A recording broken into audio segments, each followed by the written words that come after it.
Today, I want to talk to my ladies about how to gain confidence. This is a question that I get so often.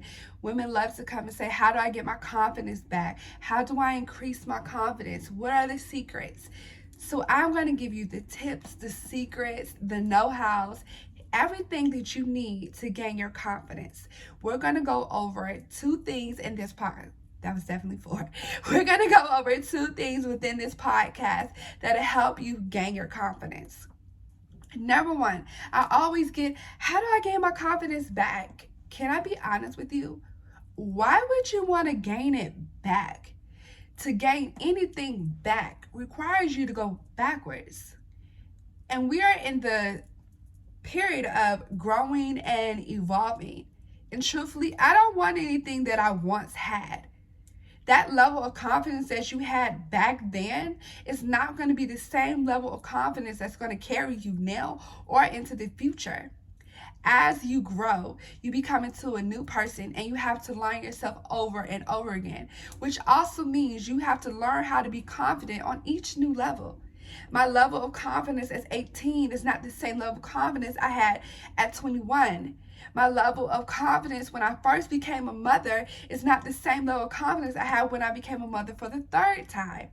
And that's the same thing that applies within your life. When you have to gain confidence, it requires you to gain it on a new level. So there is no need for you to go back. You want to go forward. So please, if you ask me, how do you gain your confidence back? Sis, I'm going to always tell you, you can never gain it back. You can only gain it forward, okay? Now, how do you gain confidence based off the woman you are today and then the woman you want to become? Now, some of these things are outlined in my triple R technique that you can find on my website, and it's definitely free. And if you want the tools to actually realign yourself into your purpose so you can always have your game plan whenever your confidence level may drop and you need to be on that new level, definitely sign up for the fourth R technique, which is realignment. Now let's get into it, sis. How do you gain your confidence? Too many of us say, oh, I'm going to wait till I lose the weight. Then I have confidence to wear the bikini. Or I'm going to wait till I get my hair done and my makeup done, and then I have the confidence to post. Or I'm going to wait until I get that degree, and then I'm going to have the confidence to apply to that job. No, ma'am. As long as you keep doing it that way, you are never going to get the confidence, and you're going to find yourself in this repeated cycle of low self-esteem, low confidence. Now I have it, now I don't. Let's stop that cycle, okay? Here's the thing. Even if your body is not right, wear the bikini anyway. You gain confidence by doing it anyway. Even if you don't have your hair and makeup done, get on Instagram anyway. Even if you don't have that job, have your degree, apply for that job anyway. Because here's the thing.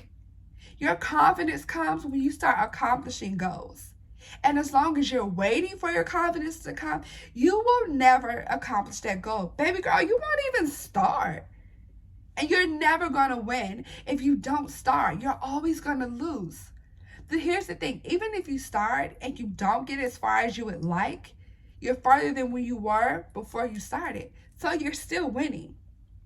So to gain your confidence, it requires you to do it anyway. And I'll give you an example. When I went through my journey of self-love and loving who I am, there was a lot of things that I didn't like about myself. I didn't like the way that I talked. I just felt like I talked like a man. I didn't like the way that I looked. I felt like my breasts were too small. I mean, I'm just being transparent with you. I didn't like my body. So there were things that I didn't feel comfortable doing. I didn't feel like wearing a dress. I didn't feel like wearing heels. But that was the brokenness inside of me speaking. Because truthfully, I wanted to be the girl who wore dresses. I wanted to be the girl who got dressed up and looked all pretty. I just didn't feel like I was the one to do that. So I said, well, when I get my confidence, when I lose my weight, when I get my surgery to make my breasts larger, then I'll do those things. And then my confidence will come. No, ma'am. No matter what you do, if you don't have the confidence now, there's no amount of work, surgery, dresses, or anything that's going to make you feel confident. So I had to go through a process where I wore the dresses anyway. And at first, I'm going to be honest with you, girl, I was not feeling it. I was like, ugh. But that comes with when you're comparing your level of confidence to someone else's. And if you listen to the last podcast, a lot of people, they gorilla glue things. So it's not what you see on the outside. But anyways, you can tune into that podcast to dive into it. But I had to start wearing the dresses anyway. I had to start looking like the woman I wanted to become anyway.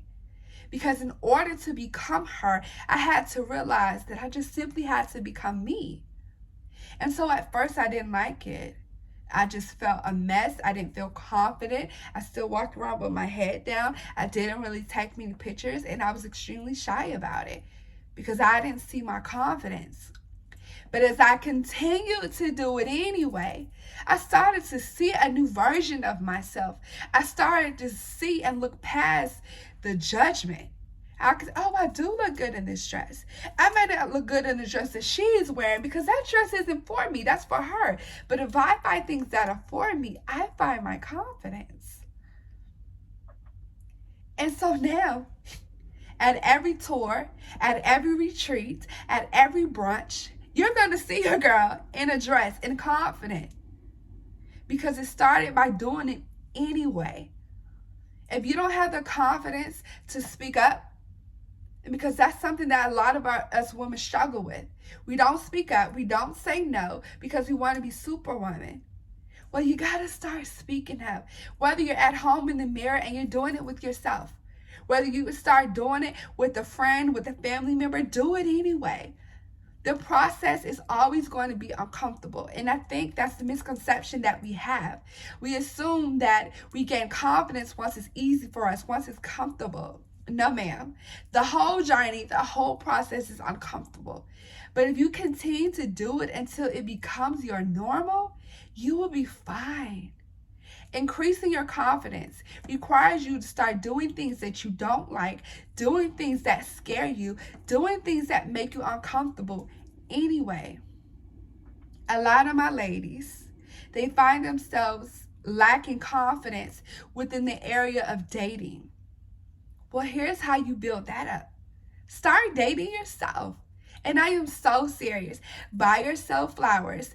Make reservations for 2, you and yourself, or make it for 3, me, myself, and I. Take yourself to a fancy dinner. The things that you would expect to receive in a relationship, give that to yourself. You will be so invested and in love within yourself that you'll be confident to know that when you do dive into a relationship, not only do you bring the whole table, sis, you bring the silverware, the plates, the chairs, the knives, the water, and the food. Confidence starts from within. Confidence starts by doing it anyway. Again, my name is Indira, your favorite life coach and founder of Brown Girls Heal Movement. If you like this podcast, please give it a thumbs up and a review and share with your friends. Thanks for tuning in.